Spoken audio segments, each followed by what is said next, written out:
Hey everybody, Grayson from PokeProfit. Today we're going to talk a little bit about the Sword and Shield era booster boxes, and I'm going to talk a little bit, maybe rant a little bit about why I'm disappointed in the Sword and Shield era. The returns over the past 8 to 10 months have been pathetic, let's be honest. But before we get into that, talking about sales volume and all that jazz, I do want to point out Prismatic Evolution's SPCs. Now, there's a lot of people talking that these are either dropping today or tomorrow at Costco's in Canada in store. I don't know if there's going to be any online component to that. And then later in the month, they're going to be released in the States, I believe. So be on the lookout for these. If you're in your local Facebook groups, your national group, whatever, I'm going to be trying to get my hands on probably 10 more units. I'd say that's good. Maybe 15 if the price is really decent. But yeah, people keep an eye out for that because I think it's going to be a great play. Now, getting into the Sword and Shield era, we will start off with Sword and Shield base and go in order. And there's not really too much to say about Sword and Shield base or Rebel Clash or Darkness Ablaze. These three sets right now, sales volume is very weak. You know, sometimes Darkness is at 1 box per day on average. I would say Rebel Clash and Sword and Shield base, if there's 3 or 4 sales in a week, that's actually very high for those sets. And again, that's buy it now sales on eBay North America. We're not including auctions. We're not looking at TCG player data. But Darkness Ablaze does sell a little bit more than both of those. Either way, not too much going on here. Sword and Shield base, according to TCG player, same price since last week. Rebel Clash was, I think, down slightly. Most of the boxes were actually down, I want to say like less than 1% over the past 7 days, according to TCG player. Couple exceptions, which we will get to later on in the video. But yeah, not too much to say here. Not great investments. These are sets I would never touch. If you own these sets, I would probably be selling them. Now, after these 3 sets, we do get into Vivid Voltage. And the reason I just want to highlight Vivid Voltage is that over the past few months, Vivid's been selling at a decent pace. And for the most part, the graph just continues to go up. We're getting close to $290 a box now on Vivid Voltage. However, at the same time, right, I'm not trying to make too bullish of a case for Vivid. It's only up 45.69% over the past 12 months. And I actually received a comment from someone yesterday, which I don't even know if it was a slight at me or not. I'm going to assume it was just because the person tends to leave comments like that. But either way, they're basically saying 37% in regards to Shrouded Fable, 37% returns year over year, right? Like people scoffing at that now, whereas 5 years ago, that would have been amazing. And I agree, 45% returns in a year. That's awesome. But relative to where we are in 2026 at this point with all of these other investments you can put your money into, objectively, it's not that great. So Vivid, still something that I would never pick up, even though it's done decently over the past 12 months. Way better places to have put your money and way better places, in my opinion, to put your money this year, going into next year, and the year after that, etc., etc. Now, before we get to the alt art sets, I just want to jump in here and say, if you guys enjoy the content, I'd really appreciate if you leave a like on the video. Helps out a ton, getting these videos pushed out to more people. Thank you guys so much for the support. Now, talking about battle styles, this is another set that I just don't think you should be putting your money into. It's sitting around $266 right now. Some people are trying to push the narrative on YouTube that it's undervalued potentially, and they'll look at the Sleepy T-Tar being a $230 card, and they'll bring up the Urshifus and stuff. And, I think at a time, I might have actually been that person saying that potentially Battle Styles was undervalued. I've just come to the realization over the past couple of years that sets that are weak and cheap, there's a reason why they're cheap, right? People just don't want them. And sales volume on Battle Styles, it's not terrible. Generally we're somewhere between like 1.5 to 2 boxes selling every single day. Buy it now, but it's still not great, especially when we compare this to a lot of the S-Sphere sets. Obviously the Mega Block, Phantasmal's 60-70% higher in terms of price, and it's selling 8 times more than something like Battle Styles. So nobody's opening Battle Styles, unfortunately. And of course it had that massive reprint, and there's just a lot of it out there. So not something I would be investing in. Chilling Reign, this is interesting too. Chilling actually had the best sales volume over the past 7 days compared to all the other sets from the Sword and Shield era. Nothing crazy. I think it was 2.71 boxes per day. Another interesting thing to point out about Chilling is that it actually has the 7th most expensive card in the entire Sword and Shield era inside of it, which is the Blaziken VMAX, around $358 USD.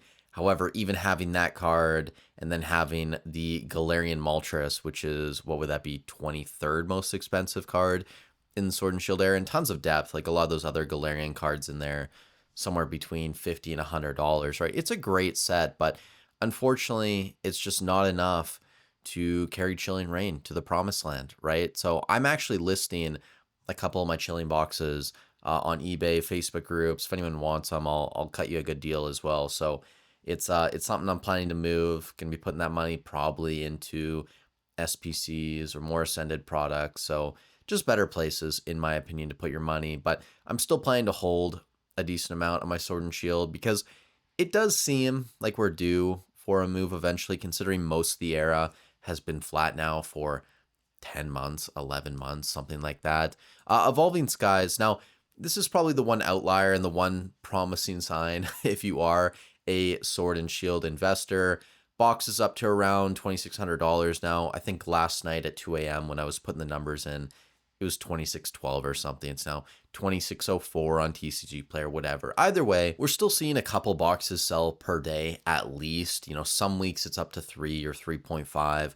The thing I'll say about Evolving though is there used to be a ton of listings in the 23, 24, 2500 range.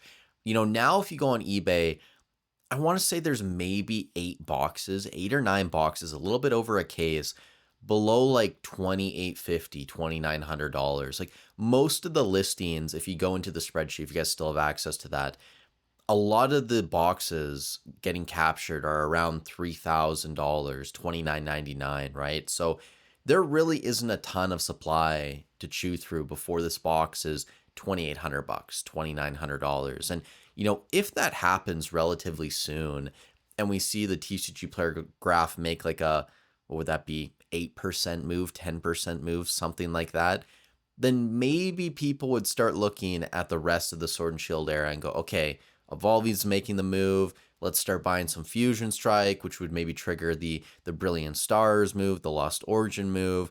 Just a thought, right? Not saying it's going to happen, but that's definitely me trying to make a bullish case for the Sword and Shield era. Now, Fusion Strike, $990 more or less. It really isn't doing too much. Couple boxes selling per day. Maybe there's less listings of Fusion out there at this point, but again, like that's been heavily manipulated over the past couple months. There were weeks where I want to say it was Game Deal Daily had like 6 cases worth of boxes that were being captured below that 20% move. And then sometimes they're not there. I think Hobbiesville at one point had a couple boxes of Fusion Strike up as well, or a couple cases, I should say. So I don't put too much weight in the supply for Fusion week over week. Long term, obviously, it's much more important to look at that. So yeah, Fusion doing its thing. Not really too much to talk about there. Brilliant Stars, I think, is the other, you know, kind of highlight of the Sword and Shield era. This is a box that's basically $600 at this point. I know TCG Player says $590, $191. Recent sales, we are pushing into the low 600s on a fairly consistent basis now. There are not a ton of listings of Brilliant below $600 on eBay. And, you know, we might get to a situation, and this might be crazy for some people to hear, and it even sounds crazy for me to say, we might get to a situation where Brilliant Stars is overtaking Lost Origin. I think it could happen, honestly. You know, it's such a weird thing, too. It doesn't really make sense to me, but the demand for Brilliant has just been so consistent. And I was trying to figure out why today, too. The Charizard's definitely moving up in price. We're back to around $300 now. It's up around 20% over the past month. The Umbreon Trainer Gallery, I mean, this is $92 now. That's also up around 20% over the past month. And I think it just might be one of those things where Brilliant Stars was the first set in the Sword and Shield era to have the Trainer Gallery, and that's maybe made the opening experience a little bit better compared to sets like Fusion Strike and Chilling. And if you guys have never taken a very close look at Brilliant Stars, I will show you the set list here. So obviously we do have the Charizard and Umbreon up top now. The Rainbow V-Star Charizard's around $70. It's been in that range, like 50 to 70 for a very long period of time. The Mimikyu V That's definitely run up a decent amount. But then you have the Sylveon V and V Max. You have the Umbreon V to go with the V Max. Another Mimikyu in there. The Arceus, which used to be one of the most expensive cards in the set, now dropping a little bit further down. We have a lot of these other yellow border trainer gallery cards, the Vaporeon, the Eevee, the Flareon. These used to be like $1 cards, $2 cards. Most of them now somewhere between like $15 and $20 USD. And you can see here too, 24 cards over $11.30. I think even if you go into the second page, there's still like a handful of cards. Let's see, 1, 2, 3, 4, 5 cards over $10. So in total, 29 cards over $10 in Brilliant Stars, and the entire second page as well. I mean, still a lot of value cards that are in that, $7 to $5 range, something like that. So you're never getting a crazy top hit in Brilliant Stars. Charizard, $300. I get it. At the same time, a lot of depth. And when I think about loose packs being, I want to say they're like $12 or something like that right now. I don't think it's terrible value for someone if they want to, rip a few packs. So I'm just keeping all this in the back of my head and trying to rationalize where I think the Sword and Shield era is going to go. And obviously, you guys can leave a comment as well if you have any original thoughts that I'm not sharing in this video. And a couple more sets to get through here. Astral Radiance. I don't want to say too much about Astral. I'm actually trying to move a couple boxes now. I figured it was the time. This box has been flat or actually down a little bit over the past 11 months, right? It really just has not done anything. People aren't fans of Astral for the most part. The market's spoken and said, hey, we just don't like this product. Machamp top hit, I get it, nothing special. You do have the Starmie in there, Dialga Palkia, I want to say. So there's a couple cards, but overall, just nothing crazy in Astral. Average sales per day were somewhere between like 1 and 2 generally. There's some weeks where less than a box is selling per day on eBay. Buy it now. Lost Origin around $720. I think there's a couple listings in like the $650 range on eBay. So if you're looking for a box, you can definitely find them cheaper than TCG Player.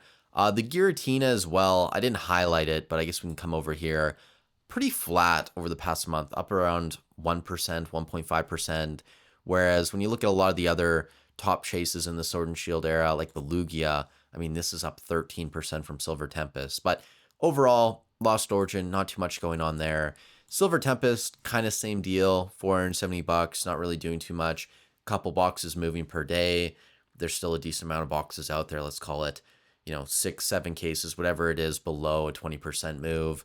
And I think that's really all I want to get to in this video. Overall, I think there's still a strong case to be made to hold on to your Fusion Strike, your Lost, your Brilliant, your Evolving, obviously like your Crown Zenith. There are reasons to hold on to those, but I'm definitely starting to trim the fat, getting rid of a little bit of Astral. I'll probably get rid of a little bit of Silver, and then Chilling Reign, of course. I still have around 4 cases of that, which I'd like to bring down over the next couple months. So thank you guys so much for watching the video. Hope you enjoyed. Hope you're having a great week. Stay safe wherever you are in the world, and I'll catch you in the next one.